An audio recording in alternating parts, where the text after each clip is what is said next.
La parola democrazia richiama una forma di governo il cui potere sovrano appartiene al popolo che lo esercita direttamente o indirettamente, attraverso i propri rappresentanti.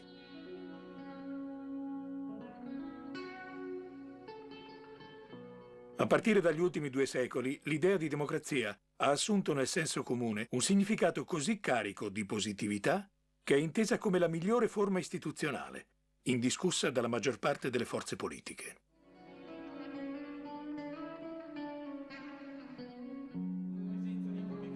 Il termine democrazia viene accolto con tale favore sulla scena politica occidentale che nessuno si pensa contro la democrazia.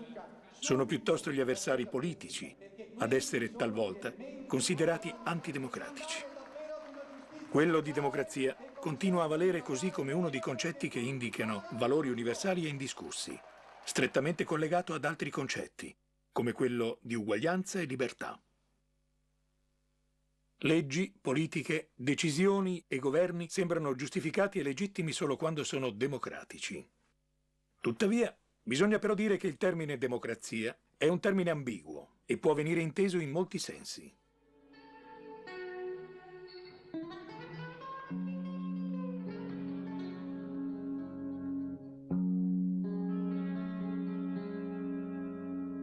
Oggi lo Stato democratico mostra una difficoltà intrinseca a rendere effettiva la partecipazione politica e a riconoscere un autentico pluralismo di forze e soggetti.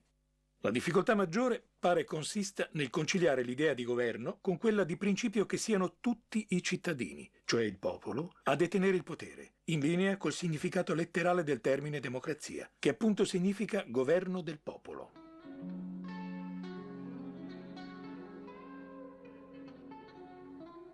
La possibilità che il popolo possa governare direttamente fu sempre ritenuta un'idea limite della quale è assai difficile rintracciarne una applicazione pratica nella storia politica.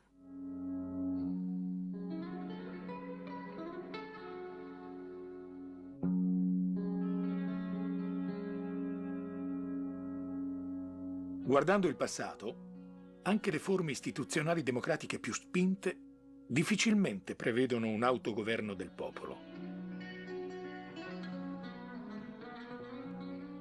Indubbiamente, osservando gli antichi, si possono rintracciare forme di governo che si richiamano al modello della democrazia diretta, ma si tratta di momenti singolari ed eccezionali. Primo fra tutti, il modello costituzionale dell'Atene del V secolo a.C. Qui i cittadini erano tutti coinvolti nell'attività politica, anche se a ben guardare, pure in questo caso, molta parte della comunità, gli schiavi, le donne, gli stranieri, rimaneva esclusa dalla partecipazione politica. Nonostante ciò, bisogna ammettere che i processi decisionali vedevano il coinvolgimento di migliaia di cittadini riuniti in assemblea e per questo il modello ateniese, nel corso dei secoli, è rimasto l'esempio più limpido di democrazia diretta.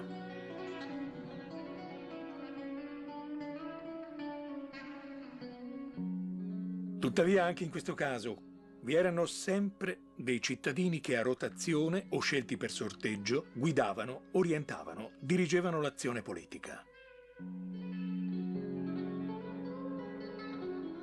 Nel corso dei secoli, anche la Roma repubblicana e più tardi il comune medievale utilizzano forme di coinvolgimento che richiamano in molti tratti il concetto di democrazia diretta, ma sempre con la presenza di un ceto dirigente che coordina e orienta le decisioni.